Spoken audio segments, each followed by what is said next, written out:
So almost 8 years ago, massive YouTuber, especially at the time, H3H3 Productions, dropped this video called Deception, Lies, and CSGO, kind of peeling back the curtains to a lot of the darker sides of the CSGO world and community that maybe a lot of people didn't know about at the time. Obviously, CSGO was a very, very big and popular game, a huge growing community with a very, very lucrative market of skins and websites and gambling and all these different other things going on. And obviously, a lot of this centered around children, underage people, all of that craziness. And again, people in the scene or people who are terminally online or people more so in the esports world or in the gaming community or whatever kind of knew about this stuff or had some ideas about this stuff, but maybe they didn't know the whole story. But especially people that were more mainstream or a little bit more removed from these online communities definitely did not know anywhere near the full truth of the full story. But H3H3 dropping this video, getting almost 10 million views at the time, started this snowball effect, started this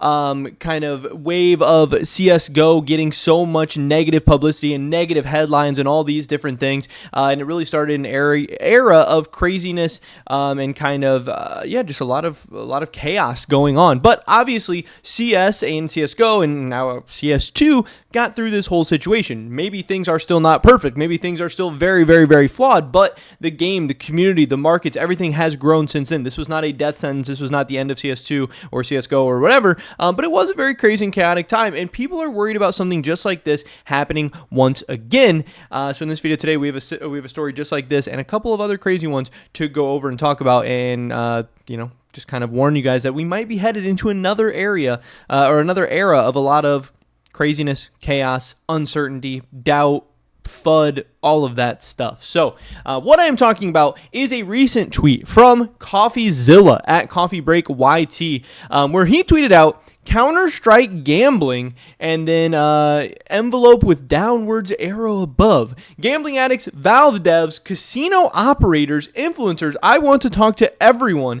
DMs are open or use our business email. So this is obviously very, very crazy. If you don't know Coffeezilla, I believe I have his stuff pulled up here. He is a YouTuber with 3.5-ish million subscribers. He is a kind of independent YouTube investigator. Obviously, some people will kind of snark at that and say, he's like a fake Fed or something like that. And some people will say, hey, he has a lot of credibility as an in-depth kind of investigative journalist and all this stuff. He has made countless kinds of crazy videos. He has deep dove into very, very crazy and high profile insignificant stories. He has have faced a lot of backlash from some very powerful and scary and rich people. He has also taken down or helped take down or just kind of helped uncover the light onto some very crazy, scary, dark situations.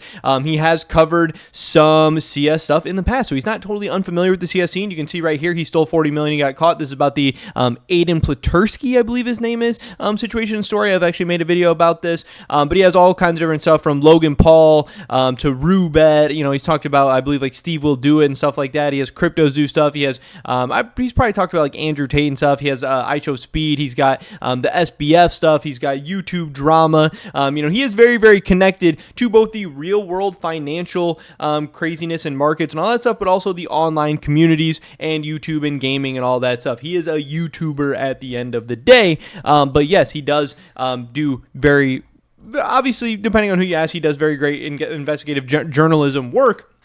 But also the big thing here is that he can make videos that millions and millions of people are going to view.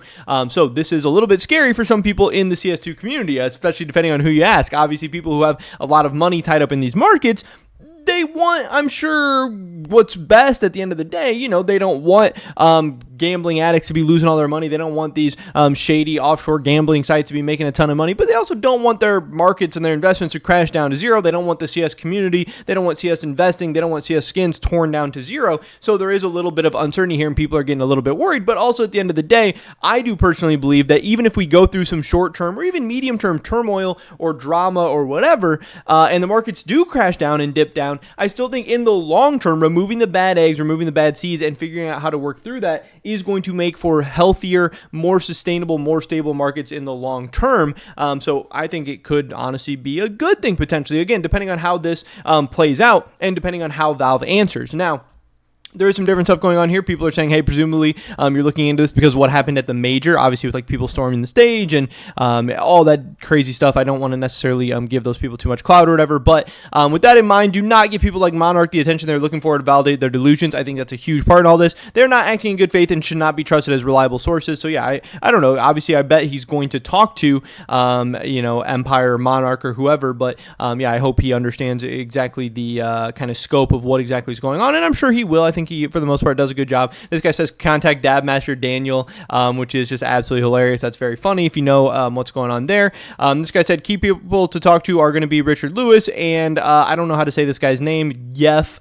Pretty much avoid Monarch and CSGO Empire. They are the same as CSGO Roll and the Scummy Practices. Warren, this is a guy from CSGO Empire. He commented here. He said, well, it's been fun. There goes all of our skin trading. And obviously, this is coming off a crazy time where Valve just a couple weeks ago started to make some changes that were definitely, at least some people believe, aimed at making it harder for some of these gambling sites and stuff like that. So in that way, Valve obviously can say, hey, we are actively doing things, we are trying things, but it's also during a time period where peer-to-peer trading was kind of taken down a peg and made a lot harder and a lot more difficult. So people are probably worried, and rightfully so, about the markets once again after we just are finally seemingly getting through a tough, crazy 2-week period in the markets. This guy, a ton of sad, crazy stories. Of course, you don't really know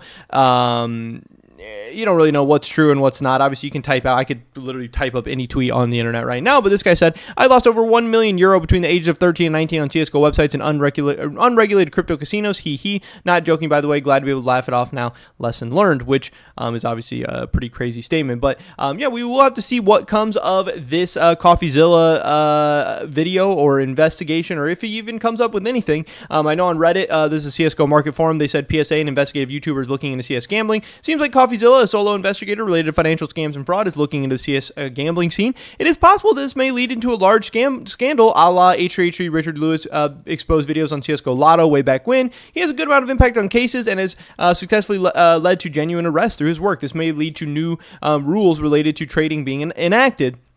And I think I actually agree with a lot of the comments here in some of the general community sentiment where they say, should make an interesting video. I'll definitely watch. It should make an interesting video. But I don't think he's going to expose things people investing in skins don't already know. When Valve stops key trading, no sellers traders I knew were surprised it was tied to fraud. Will it draw enough new eyes to the issue? I'm also a bit skeptical. Did his content about train wrecks ever have an impact on that gambling scene? I've watched several Logan Paul videos of his, and this guy is thriving in the WWE. Mo and Days went from promoting rigged gambling sites to later pump and dumping crypto without consequences. The number one team right now on HLTV was funded by gambling. Part of the reason I feel this way is that CSGO gambling and its many issues are not really a new topic that lacks coverage. You can see countries like Netherlands have taken actions when it was a hot topic years ago in 2017 and 2018. ESPN has also covered it, and this is kind of what I genuinely believe. I think most people, even a lot of people in the more mainstream, who might be like tangential to gaming or CS or whatever, understand that, hey, we already heard about this stuff in 2015, 16, 17, 18. CS gambling exists. There's loot boxes. There's crazy gambling sites. There's offshore gambling. We're also in a time right now of so much unregulated gambling going on all over the world, whether it be some of these slots or gambling sites with crypto and all this other stuff. Even just looking at the real world right now with sports betting being all over the place, and that definitely not being specifically targeted at kids, but guess what? Kids watch the NBA. Kids watch all different kinds of sports where gambling is just being thrown in their face all the time. It's everywhere you look in the modern society. I don't believe that necessarily right now this story is going to be as hard-hitting as it maybe was, like these people are saying, back in 2017 and 2018. So I don't think people should worry too much unless Coffeezilla is able to uncover some, crazy, massive new news that we aren't really aware about or whatever. If he's just going to talk to people about gambling, how it's affected their lives, and let people know about the craziness in the CS scene and everything, it's like kind of a story that's already been told. It's kind of a story that's already been played out. And again, Valve is doing stuff about it. Now, are they doing enough? Are they doing everything that they could? Probably not. I don't think that's very hard to argue that they're not doing everything they possibly could, and that maybe you could, be outraged and be demanding for them to do more or whatever. I know a lot of people have been like, oh, why don't they just cease and desist some of these sites? Why don't they just make it impossible for them to do this? Blah, blah, blah, blah. Who knows? Maybe it's more complicated than that. Maybe it's a house of cards they're not willing to knock down just yet. I don't really know. But yeah, unless there is some crazy new stuff going on, I don't really know exactly what this all is going to uncover. Another thing here is that this H3H3 video was posted on July 3rd of 2016. 2016. And if we look back to a couple of different items in the markets at this time, we can look to, this is going to be like July of 2016 in here.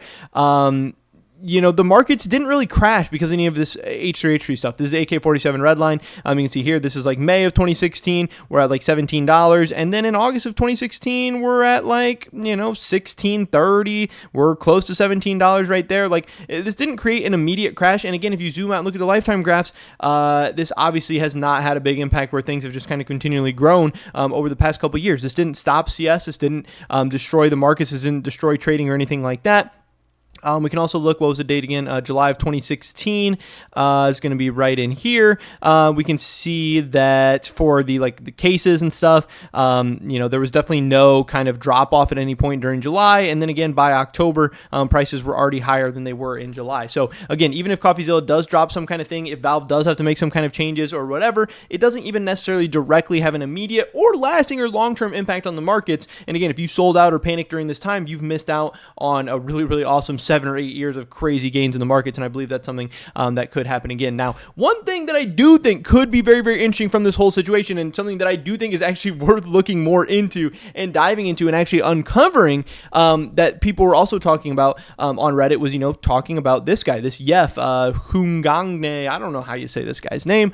He said a lot of people mentioned me or sent me stuff regarding what happened yesterday on stage. Again, this was when, the people charge a stage or whatever at the Copenhagen Major. He said, I want to make it clear, I'm 100% done with all of this. My address was found very quickly, and they made sure I knew about it. I will eventually talk about that stuff in the future. Not today, though. I did what I could, lost a year of my life in the process, but I've learned a lesson. Now I truly believe this environment is beyond saving, which this is crazy because if you don't know, this guy, Yef, he has this YouTube channel, 722,000 subscribers, massive, massive, massive channel where about a year ago, 8 months ago, he dropped these documentary videos, this 2-part documentary called The Dark Reality Behind CSGO, Illegal Gambling, Lies, and Addiction, Part 1 and 2, that combined got around 600,000 views. These were very, very massive in the CS community and even obviously birthed outside of the community a little bit. They went not mega viral, not 10 million views or anything like that, but these videos did very, very well. And again, he upset some people with these videos. He said, also worth mentioning, I will never know for sure who they are. And I'm not saying it's linked to whatever happened yesterday. I upset a lot of people with that documentary.